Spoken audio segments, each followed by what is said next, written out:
What do the next 2 weeks look like for you guys? How do you relock in and finish the job? We're gonna get our bodies right. Your play helped flip this game. You forced that fumble.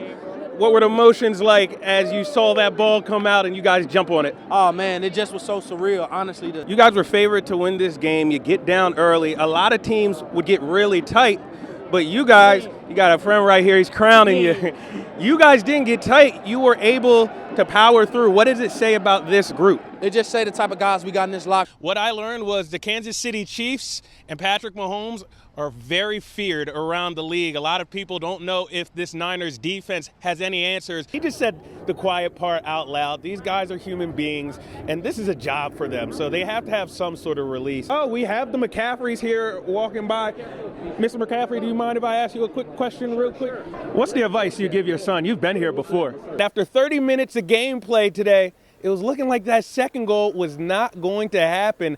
Down 24-7 at halftime, Trent Williams told me that he looked his teammates in the eyes and he said, it is time to step up. It is now or never. Our season is on the line. It wasn't a huge motivational speech, but it worked. There's a history here between this fan base and Draymond Green, so you know they're going to let him hear it. This was supposed to be the year. The Niners, from the very first day of training camp, were very intentional and loud about all of their goals, and they achieved every one of them except the most important one. So take a load off.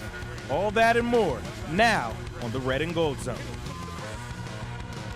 Wow, let's go. I am all fired up for this one.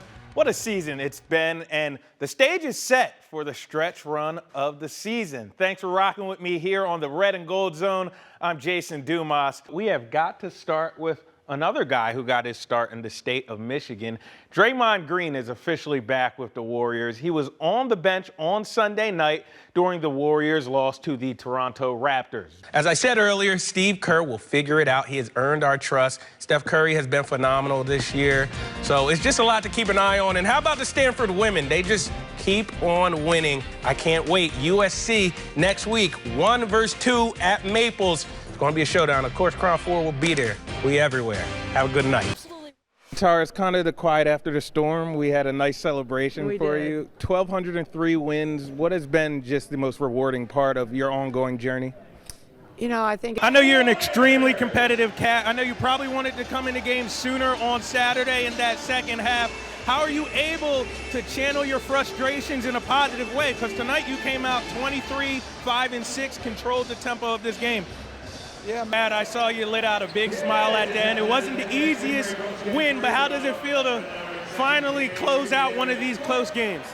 Yeah, you know, getting some love from Pal Gasol right now. A lot of love there. How cool is that? I mean, what a whirlwind week for you. 2 games down in San Francisco. Then you come to Santa Cruz, 29 points, 7 rebounds, something light. Can you just explain the emotions that you've had all week? Man, that was a lot of information. And hey, we got another guy out here right now, Steph Curry, doing his pregame warm-ups.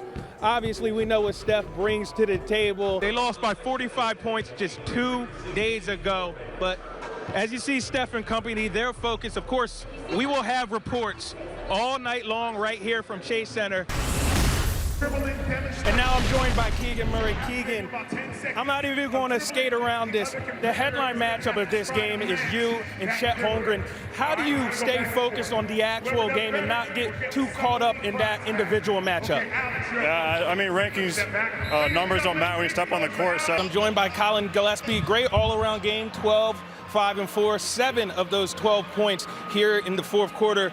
Colin, you've always been a gamer. You've always performed best when things get tight. Where do you think you've developed those qualities?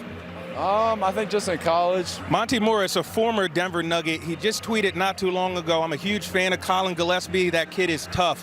What does it mean to you to hear that from your peers? Yeah, I mean, that means a lot. He is covering the tournament for CW Sports. Jason, good morning. Live Golf, it's back. Oh, yeah, it's back and better than ever. Look, Live Golf isn't even a year old, and this golf league has the entire golf world buzzing. We have a couple of people, and hey, guess what? I'm joined live with Phil Mickelson right here. Phil was just telling me he's going to have a meeting soon, so we will have to get out of this spot. But, Phil, while I have you here, how do you think this tournament has gone so far? We're heading into the final day, and you're still in contention yourself.